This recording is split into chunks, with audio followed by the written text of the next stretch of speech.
Hi everyone! Did you know that Australia is the second biggest producer of rubbish in the world?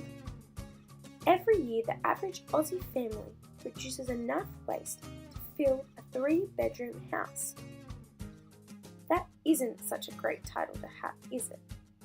But there is something we can do about this. What's that word called again? Oh yes, recycling. You've probably heard the word before at school or at home, but recycling is the process of turning used waste into new products. It is an excellent way to conserve the environment and prevent useful material from being wasted.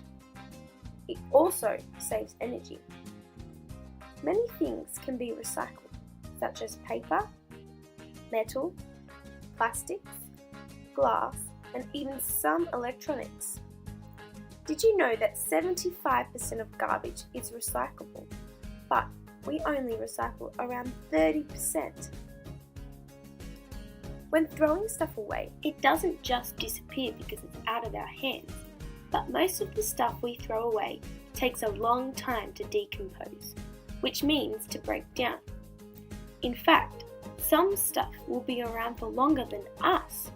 Now that's a long time. For example, a milk carton takes 5 years to decompose. So when you are 8 years old,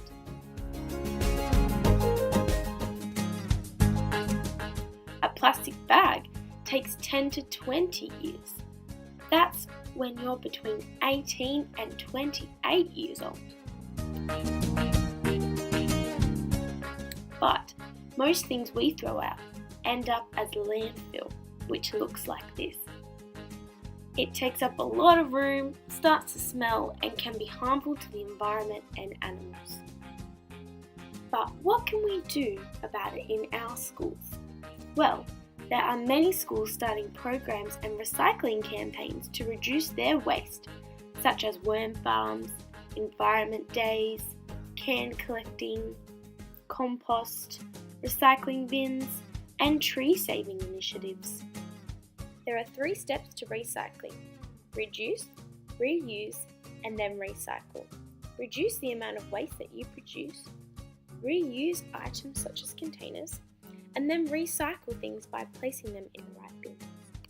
Little steps can be taken by starting to bring reusable containers instead of plastic bags. This can make a big difference in the long run.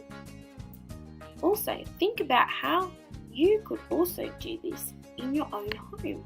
This can help impact the environmental issue at hand.